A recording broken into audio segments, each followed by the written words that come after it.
Good morning. If you hear a strange noise in the background, for some reason, one of my neighbors here in the city got some kind of leaf blower for Christmas or something. And again, we're in the city, don't really need that, but he's actually out vacuuming the pavement. I don't know what he's doing, but he's a nut, obviously. So I apologize for any background noise. It's ridiculous. Plus, we've got construction going on all over the place in this city, and it's really starting to work on my nerves. I cannot wait to get to my summer place in Maryland, where I'm hoping to have at least some peace and quiet and be able to drive without sitting in bumper to bumper traffic, just to when it takes 30 minutes to go 6 miles in this freaking town. It's ridiculous. Anyway, I have a new bucket list trip. I used to say if I got a lot of money or got diagnosed with cancer, I would want to go to Greece. Not anymore. I want to go to Hobart, New York. Population 400. Guess why? It's also known as Booktown, USA. Booktown. Real books. These kind of books. Books with pages. You open them, you turn them. You can read them without electricity. You can read them when your battery's not charged on your tablet. Real books. This place in New York, they have 400 people who live there. They have 5 bookstores. Can you imagine? That to me is called paradise. Oh, utopia. Oh, books. Sadly, this generation growing up right now are going to forget what this looks like, what a book looks like. They're not going to know how to open a book because it's too much work. They just want to turn on a technical gadget, and that's how they're going to read. It breaks my heart. Last month, I had a book sale right here on my porch. I had over 60 books because my shelves were running out of room. I have a library with real books, and it is my most treasured room. It's the only room in my house I actually dust on a regular basis because I'm not Hazel. I'm not a cleaning person. But I take care of my books. So I went through my books and I thought, well, I really don't collect this author anymore, or this author passed away, and I'm keeping those books, of course, because they could be worth money someday. But I just decided to make some space. So I was going to sell my books. And believe me, my books were cheap. $2 for a hardback and $1 for paperbacks. I had about 60 books. I thought I'd make a little spending money, meet some fellow bibliophiles. That means a person who loves to read books, not tech junkies, books with pages that you turn. And I sold one book. I made $2 in 4 hours. It used to be when you had a yard sale, everybody was looking for books, especially this time of the year. Summer reading, beach reading, reading by the pool. Apparently nobody does that anymore.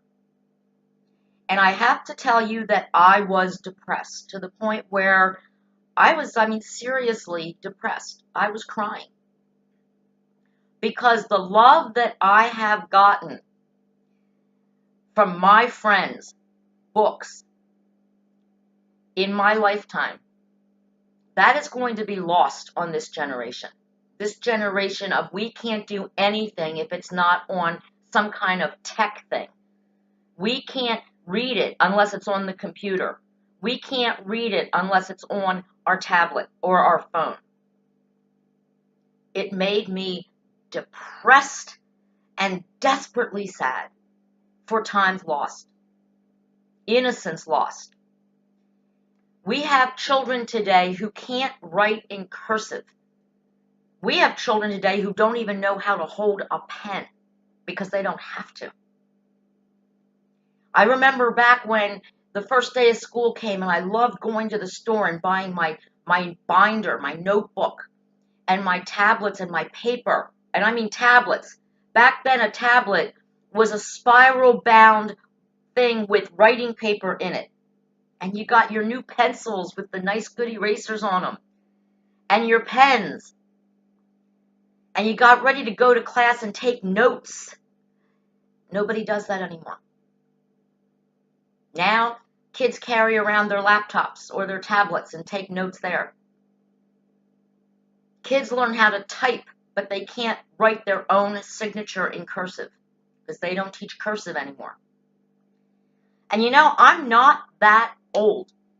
Damn it. I am 53 years old, and yet I am sitting here talking about the good old days. I am nostalgic for a time when you could walk into a Barnes & Noble brick and mortar store and actually buy books.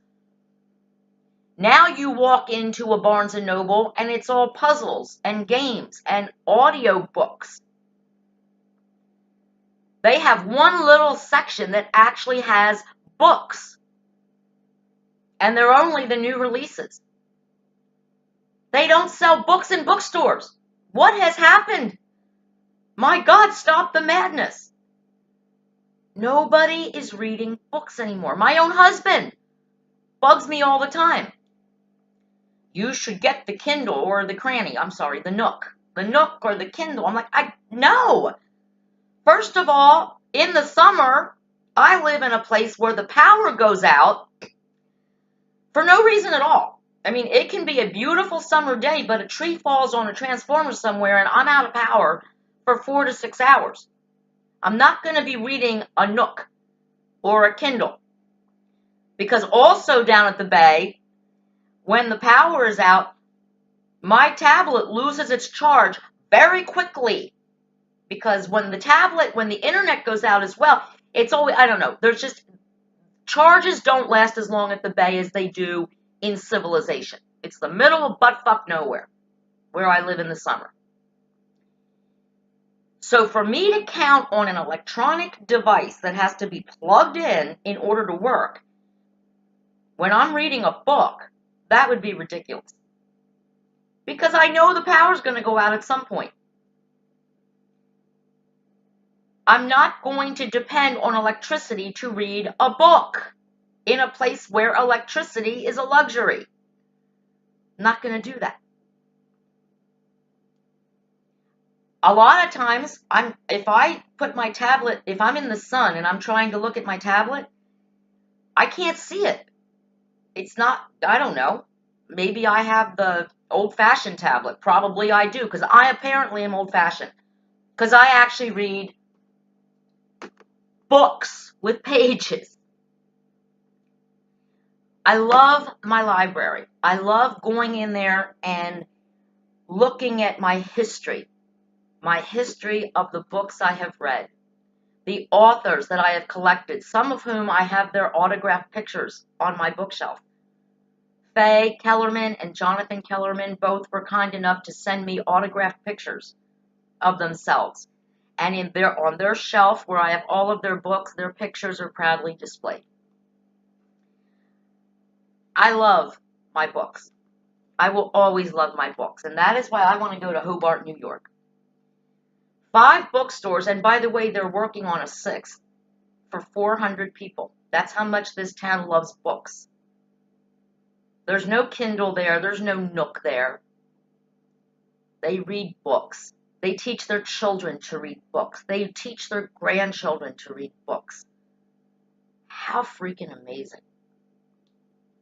It is so disappointing that with technology, we have lost something that has been a part of my life since I can remember. I remember my first books were the Nancy Drew novels. And then I was reading that, gosh, I forget the author's name, but Are You There, God? It's Me, Margaret. I read that, Flume. Oh, gosh, I forget her name. But then my mother, because I was a little advanced, she started letting me read the books she was reading. My mother was a huge reader. And we read the same books, and then I discussed them with adults, and people were like, oh my gosh, this little girl, she's 13, she read the same book I read. And we talked about the books, and it was so cool. Picking up a real book cracking the binding, smelling that new book smell. Or if you're lucky enough to have an antique bookstore, an older bookstore, used bookstore in your town, you get a used book and you smell it. They should make a candle. I would burn it every day in my house while I'm reading my actual book to get that smell of an old book. To see the pages that are slightly uneven, the beautiful binding that sometimes comes with an older book. It's amazing. And how beautiful those books look on a bookshelf. We're losing that. And we're losing so much more. We're losing our ability to know how to write a letter or a note to someone with our own hand because it's too hard. And why should we? Why do we have to? Why should we write a thank you note when we can just send a mass email and say thank you? Thanks to everyone. Love ya. I'm done. Click. I remember when I had my bridal shower, I wrote thank you notes to everyone who sent me a gift. I don't think people do that anymore, really. I know I've been to some things and I didn't get a written thank you note. We were at a wedding, gave them a lot of money, and I never got a thank you note. I guess they figured saying thank you on Facebook was good enough. And it's fine. I get it. These people are young. They don't get it. In their day and age, people don't write anything anymore. God forbid you have to address and lick an envelope and put a stamp on it and mail it. You don't have to go to class in school anymore and actually take notes. It's very sad. It does. It makes me sad. So I want to go to Hobart, New York. I want to go somewhere where I can take a week of my time, go to real bookstores, buy real books, and read among other people who read real books. I'm telling you, the fact that our children only recognize something if it's on a computer screen or a cell phone is scary, and it's sad, and it's the worst part of technology. That's my show for today. It's short, but I would love to hear your comments. How many of you still read books? Real books. Because to me, if you just turn on a tablet and just look at a screen, that's not reading a book. I enjoy turning a page, getting a paper cut once in a while. And I love the smell of an antique book or a new book, hearing that binding open, turning that first page, not being able to wait till you get to the last page. I like bookmarkers. No one needs a bookmarker anymore. I have a whole collection of bookmarks, and they are so cool. They're all different. I remember who gave them to me, and some of them have writing on them. It was so cool. It's so cool to actually need a bookmarker. Because I read books, and I will continue to read books.